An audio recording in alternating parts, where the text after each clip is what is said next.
नमस्कार दोस्तों, एक बार फिर से आपका स्वागत है YouTube channel fantasy top rank में। आज हम यहाँ पर बात करने वाले हैं Gujarat Titans versus Sunrisers Hyderabad के बीच में जो मैच होने वाला है उसके बारे में। यहाँ पे आपको पिच रिपोर्ट मिलेगी, प्लेइंग 11 मिलेगी और ग्रैंड लीग के प्लेयर है जिनका सिलेक्शन परसेंट 30% से कम है। अब उनको कब अपनी टीम में लेना है, किस कंडीशन में लेना है, वो कब परफॉर्म करेंगे, किस हिसाब से, मतलब कौन से प्लेयर को कब ट्राई करना है, कैसे ट्राई करना है, वो सारा कुछ आपको मैं डिटेल से समझाऊंगा। इस वीडियो में सिर्फ ग्रैंड लीग के प्लेयर के बारे में बताऊंगा। ये वीडियो को पूरा देखना है और ध्यान से देखना है। और वीडियो पर पहली बार एंड चैनल पर फर्स्ट टाइम आया तो वीडियो को लाइक एंड चैनल को सब्सक्राइब जरूर से कर देना, सपोर्ट करना दोस्तों, ठीक है। और जिनका सिलेक्शन परसेंट 30% से कम है उनको ही मैं बता रहा हूँ, बाकी जिनका सिलेक्शन परसेंट ज़्यादा है उन प्लेयरों के बारे में तो आप सभी लोग जानते होंगे, ठीक है। और आपको भी पता है मेगा जीएल विन करने के लिए हमें है ना कम से कम 3 से 4 प्लेयर ऐसे लेने पड़ते हैं जिनका सिलेक्शन परसेंट 30% से कम है। और अगर जहाँ तक हो सके वहाँ तक है ना इन्हीं प्लेयर को अगर कैप्टन विसी करते हैं तो और भी बढ़िया रहता है, मेगा जीएल में रैंक अच्छी आ जाती है। और बाकी तो आपको भी पता है जो भी प्लेयर है ना लगातार परफॉर्म करते हैं उनको भी कैप्टन विसी बनाना पड़ता है, लेकिन उस टीम में हमें ज़्यादा से ज़्यादा डिफरेंशियल प्लेयर लेने पड़ते हैं। और डिफरेंशियल प्लेयर तब लेने जब उनके परफॉर्मेंस करने के चांस ज़्यादा रहते हैं और वो किस हिसाब से परफॉर्म करके अपनी ड्रीम टीम का हिस्सा बनेंगे, वो सारा कुछ मैं आपको डिटेल से समझा दूंगा, ठीक है। और डेट और टाइम तो ये देख लीजिएगा और वेन्यू भी ये देख लीजिएगा, ठीक है। एक बार मैं आपको पिच रिपोर्ट बता देता हूँ। यहाँ की पिच रिपोर्ट है ना, बैटिंग विकेट रहेगी।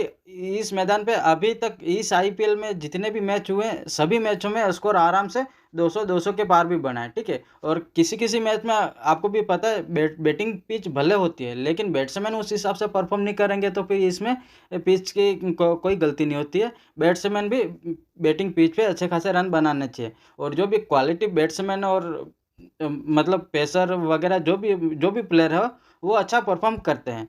तो आप मान के चलेगा बैटिंग विकेट रहेगी और पेसर के लिए यहाँ पे एक्स्ट्रा पेस और बाउंस मिलता है। और अगर फाइनल पिच रिपोर्ट में ये आता है यहाँ पे ना कभी कभार शुरुआत में 3 से 4 ओवर अच्छी खासी मूवमेंट मिलती है पेसर को। तो उस हिसाब से अगर फाइनल पिच रिपोर्ट में आता है ग्रीन ग्रास है और इनिशियल फेज में पेस बॉलर को मूवमेंट मिलेगा तो उस हिसाब से मैं सारा आपको टेलीग्राम पे बता दूंगा टॉस से पहले जो फाइनल पिच रिपोर्ट आती है। अभी के हिसाब से आप बैटिंग विकेट ही रहेगी और यहाँ पे बैटिंग अच्छी खासी होती है। 200 स्कोर बना भी है और 200 चेस डाउन भी हुआ है, ठीक है। और यहाँ पे टोटल ये मैच है ना इसमें एक या दो मैच तो शायद मेरे हिसाब से कम होंगे, मैंने मेंशन नहीं किया क्योंकि मैं ग्रैंड लीग के लिए वीडियो बना रहा था, ठीक है। अब बात कर लेते हैं पॉसिबल 11 की। तो सबसे पहले गुजरात टाइटंस से ये रहेगी पॉसिबल 11 बैटिंग ऑर्डर के अकॉर्डिंग है। शुभमन गिल अगर बैटिंग फर्स्ट आती है तो प्लेइंग 11 में मेंशन होंगे और Alzarri Joseph Joseph substitute player के तौर पर मेंशन होंगे, ठीक है। और अगर बॉलिंग फर्स्ट आती है तो फिर शुभमन गिल इम्पैक्ट प्लेयर के तौर पर खेलेंगे। अब इनमें बाकी इसमें ज़्यादा कोई चेंज करने की पॉसिबिलिटी है नहीं और ये गुजरात चेंज भी नहीं करेगी, ठीक है। अब इनके पास बॉलिंग ऑप्शन की बात करें तो बॉलिंग ऑप्शन 1 2 3 4 5 और 6 बॉलिंग ऑप्शन यूज कर रहे हैं अभी। और लास्ट मैच में हार्दिक पांड्या ने बॉलिंग नहीं करी थी क्योंकि इनके है ना बैक में इंजरी है तो उस हिसाब से इन्होंने बॉलिंग नहीं करी थी। और ये टीम न्यूज़ में ये सारा कुछ डिटेल से अच्छे से बताते नहीं है कौन सा प्लेयर बॉलिंग के लिए फिट है बैटिंग के लिए, उस हिसाब से ये कुछ न्यूज़ नहीं बताते हैं। तो उस हिसाब से लास्ट मैच में बॉलिंग नहीं करी थी तो हो सकता है ज़्यादा चांस है इस मैच में भी बॉलिंग नहीं करे। और लेकिन आपको भी पता है हार्दिक पांड्या कैप्टन है तो उस हिसाब से ये कभी भी बॉलिंग कर सकते हैं, इनका कोई फिक्स नहीं रहता। अगर बॉलिंग नहीं करेंगे तो फिर अपने स्मॉल लीग में कैप्टनसी की तो बढ़िया चॉइस नहीं रहेगी। बाकी ग्रैंड लीग में तो एज ए कैप्टनसी तो ट्रैक करना पड़ेगा क्योंकि अभी तक इन्होंने बैटिंग से अच्छा परफॉर्मेंस उतना किया नहीं है। अब इनके पास जो मेन बॉलर है 5 बॉलर यही पाँचों 4 4 ओवर बॉलिंग करने चाहिए। अगर हार्दिक पांड्या बॉलिंग करता है तो मोस्टली अल्जारी जोसेफ या मोहित शर्मा में से दोनों में से किसी एक के ओवर कटेंगे। अब कैसे कटेंगे, मोहित शर्मा के शुरुआत में 1 से 2 ओवर में पिटाई होगी तो उस हिसाब से इनके 2 ओवर कट सकते हैं। सेम अल्जारी जोसेफ का अगर शुरुआत में 2 ओवर में पिटाई होगी तो फिर ओवर नहीं मिलेंगे उस हिसाब से, ठीक है। अब बॉलिंग में ओपन की बात करें तो मोहम्मद शमी और हार्दिक पांड्या को करना चाहिए बॉलिंग में ओपन। और अगर हार्दिक पांड्या बॉलिंग नहीं करते हैं तो फिर अल्जारी जोसेफ बॉलिंग में ओपन कर सकता है या फिर मोहित शर्मा, ज़्यादा चांस है मोहित शर्मा, ठीक है। अब डेथ बॉलिंग की बात करें तो डेथ में मोहम्मद शमी 1 ओवर करने आ रहे हैं और अल्जारी जोसेफ या मोहित शर्मा जिनकी पिटाई नहीं होगी वो डेथ में बॉलिंग करेगा। अगर दोनों की पिटाई होती है तो फिर ये तीनों मिलकर 1 1 ओवर कर सकते हैं, ठीक है।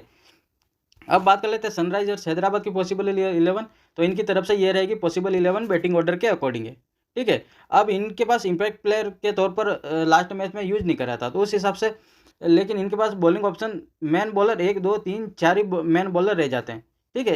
इस लाइनअप के हिसाब से 4 ही मैन बॉलर हो रहे हैं, तो अगर ये इम्पैक्ट प्लेयर के तौर पर अगर कोई अच्छा बॉलर यूज़ करते हैं तो फिर इनमें से ग्लेन फिलिप, एडन मार्करम और अभिषेक शर्मा इनके बॉलिंग करने के चांस फिर कम हो जाएंगे, ठीक है। इस बात का आप ध्यान रखिएगा। और अब इनमें से मोस्टली 4-4 ओवर बॉलिंग करने के चांस किसके ज़्यादा है, लेकिन इससे पहले बॉलिंग ऑप्शन की बता देता हूँ मैं आपको। टी नटराजन, फैजल हक फारूकी 2, 3, 4, 5, 6 और 7 बॉलिंग ऑप्शन अभी ये यूज कर रहे हैं। और एडन मार्करम और ग्लेन फिलिप जनरली ये लेफ्ट हैंडर के अगेंस्ट बॉलिंग करेंगे। और गुजरात में डेविड मिलर और तेवतिया दोनों हैं, और तेवतिया की उतनी ज़्यादा बैटिंग आती नहीं है। डेविड मिलर आएंगे जब तक इनको एक आधा ओवर दिया जाएगा इन दोनों में से, तो उस हिसाब से है ना, ज़्यादा चांस है ग्लेन फिलिप बॉलिंग करे, क्योंकि लास्ट मैच में इन्होंने अच्छी बॉलिंग करी थी और इन्होंने ज़्यादा ओवर भी करा था। तो एल्डन मार्करम बॉलिंग नहीं करेंगे, ठीक है। और अगर कोई भी अगर मैन बॉलर इनके पास आता है, इम्पैक्ट प्लेयर के तौर पर यूज करते हैं, तो फिर उसके बॉलिंग करने के चांस ज़्यादा रहेंगे, क्योंकि ये तीनों बॉलर हैं, पार्ट टाइमर बॉलर है, ठीक है। और बाकी ये सब मिलके 4-4 ओवर बॉलिंग करने चाहिए। और एक और चेंज होने की पॉसिबिलिटी है, ये मार्को जेनसन को ला सकते हैं, क्योंकि उनकी हाइट ज़्यादा है और इस ग्राउंड पे पेस और बाउंस अच्छा खासा मिलता है। तो ग्लेन फिलिप्स या फिर फैजल हक फारूकी में से दोनों में से किसी एक के प्लेस पे वो आ सकते हैं, ठीक है, मार्को जेनसन। अब इस लाइनअप के हिसाब से बॉलिंग में ओपन की बात करें तो भुवनेश्वर कुमार और फारूकी बॉलिंग में ओपन करेंगे। डेथ में फैजल हक फारूकी और टी नटराजन बॉलिंग में डेथ में बॉलिंग करेंगे, ठीक है।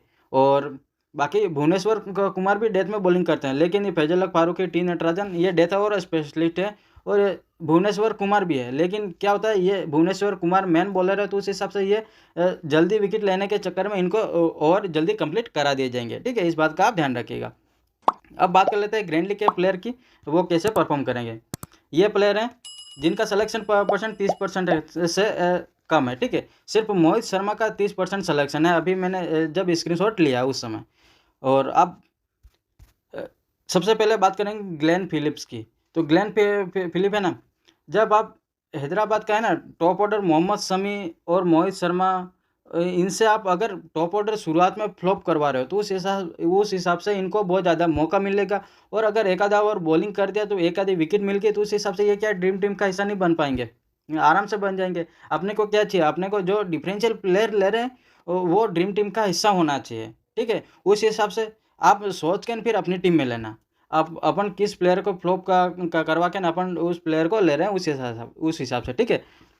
अब अनमोल प्रीत सिंह की बात करें तो ये ओपनिंग करते हैं, और आपको भी पता है कोई भी प्लेयर आईपीएल खेलने आता है तो वो उन्होंने पहले अच्छा परफॉर्म किया होगा तभी वो आईपीएल खेलने आए हैं। तो इसीलिए ये ओपनिंग करने आते हैं, इनके पास पूरा मौका रहता है 20 ओवर पूरे खेलने का। तो उस हिसाब से इनको आप ग्रैंड लीग में एज ए कैप्टनसी भी ट्राई कर सकते हो, क्योंकि अगर आप अपने सिर्फ 50 रुपये जाते हैं, ठीक है। अगर 50 रुपये लगाकर अपन ये कोई ज़्यादा रिस्क भी नहीं होती है, क्योंकि यार इनके पास ज़्यादा मौका भी रहता है, और आपको भी पता आईपीएल में खेलने आ रहे हैं तो फिर प्लेयर अच्छा ही होगा, तब जाके इनका सिलेक्शन आईपीएल में हुआ है। तो इनको एज ए कैप्टनसी ट्राई करके भी आप जेल में ट्राई कर सकते हो, ठीक है। अगर आप इनको मोहम्मद शमी से फ्लॉप करवा रहे हो तो उस हिसाब से मतलब आपका टीम कॉम्बिनेशन क्या रहता है उस हिसाब से इनको ट्राई करना है, ठीक है। इनको एज ए कैप्टनसी ट्राई करके या तो आप मोहम्मद शमी को अपनी टीम से हटा सकते हो। लेकिन मोहम्मद शमी क्या, अगर शुरुआत में 3 ओवर करेंगे, ठीक है, शुरुआत में उन्होंने 3 ओवर कर दिए, इन्होंने एक भी विकेट नहीं लिया मोहम्मद शमी ने, और इन्होंने अच्छा परफॉर्म किया, क्योंकि अपन इनको परफॉर्म करवा रहे हैं एज ए कैप्टनसी के तौर पर, तो उस हिसाब से मोहम्मद शमी को शुरुआत में विकेट नहीं मिलना चाहिए, है ना।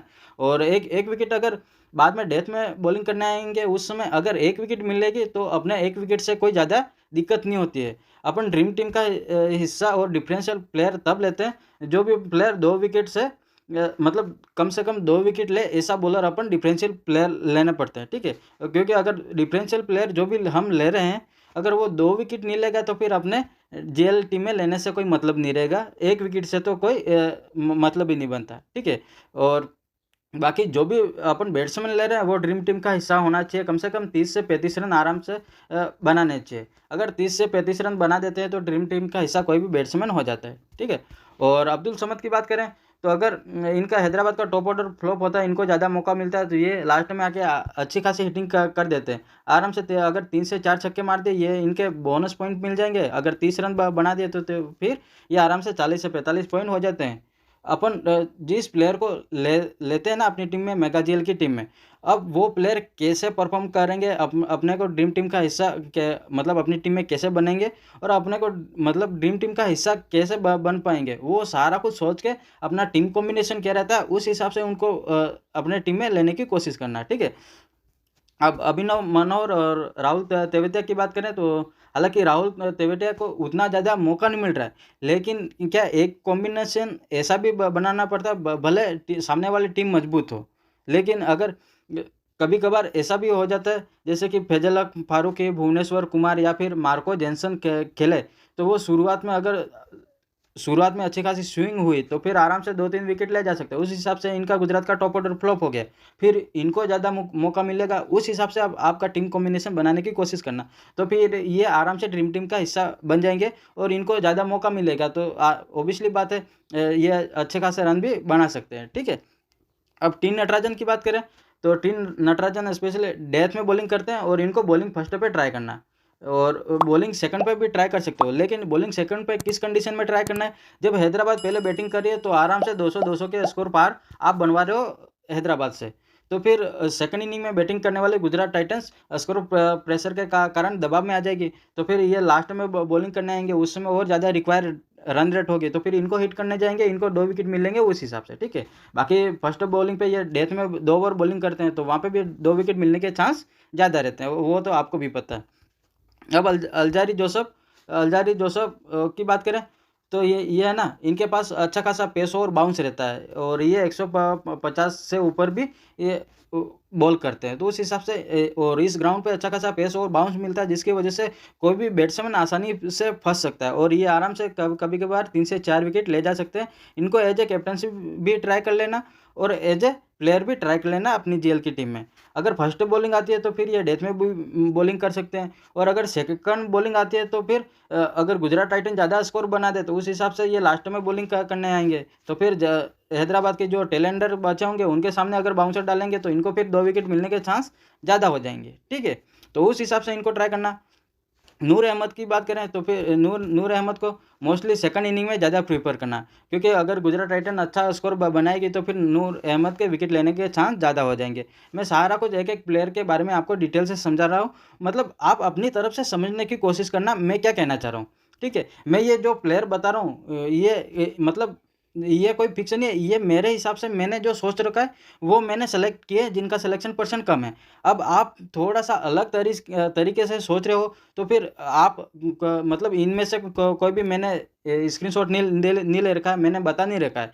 हो सकता है आप कोई और प्लेयर जिनका सिलेक्शन परसेंट कम हो, आप उन वो प्लेयर को कैसे ट्राई करना है, अगर आपके दिमाग में वो हो तो वो भी यूज कर सकते हो, लेकिन मैं आपको सिंपल सा तरीका बता रहा हूँ, तो इस हिसाब से आप मतलब जिनका सिलेक्शन परसेंट कम है वो प्लेयर आपके टीम में कैसे परफॉर्म करेंगे, कब परफॉर्म करेंगे, उनको मौका कब कैसे मिलता है, वो मैं आपको समझाने की कोशिश कर रहा हूँ। ठीक है। अब ज़रूरी है नहीं है कि यही प्लेयर आपके दिमाग में भी आए, और कभी कभार क्या क्या होता है, हर इंसान का दिमाग और सोचने का नज़रिया अलग होता है, तो उस हिसाब से अगर आपके दिमाग में कोई और प्लेयर हो तो वो कैसा परफॉर्म करेगा, वो आपके दिमाग में आप पे डिपेंड करता है। ठीक है।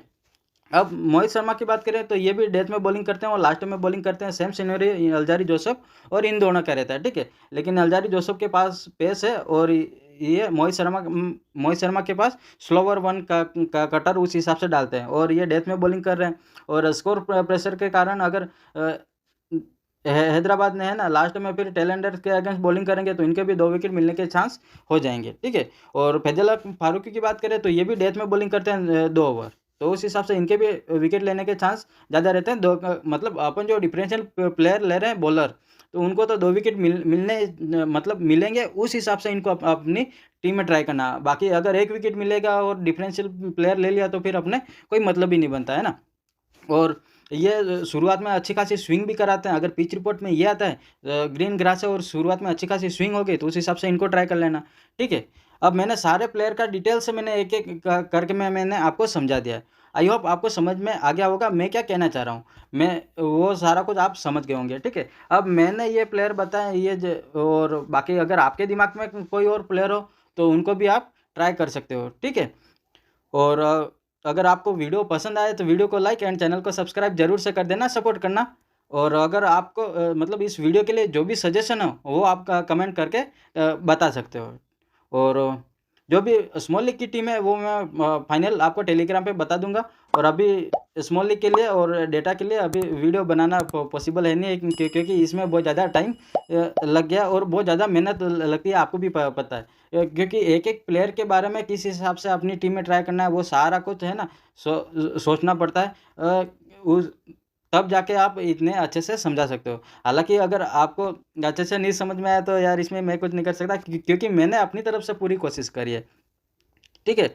और बाकी तो अगर आपका जो भी सजेशन हो वीडियो के लिए वो कमेंट करके बता सकते हो। स्मॉल लीग के लिए मैं आपको फाइनल टीम टेलीग्राम पे बता दूंगा। और कभी कभार क्या होता है, सामने वाली टीम कैसी है और सामने वाले बॉलर कैसे हैं, और सामने वाले बैट्समैन किस बॉलर के अगेंस्ट मतलब किस टाइप के बॉलर के अगेंस्ट स्ट्रगल करते हैं वो भी सारा कुछ देखना पड़ता है। और सामने वाली टीम वीक है या फिर कौन सी टीम मतलब किस टीम के जीतने के चांस ज़्यादा है, किस टीम के पास बॉलर अच्छे हैं बैट्समैन अच्छे हैं, सारा कुछ देख के आप अपनी जेल की टीम बनाना, ठीक है। मैंने सारा कुछ डिटेल से समझा ही दिया, आप किस हिसाब से अपनी जेल की टीम बना सकते हो। ओके दोस्तों, आज का वीडियो यहीं ख़त्म करते हैं, मिलते हैं अगले वीडियो में, तब तक के लिए बाय बाय।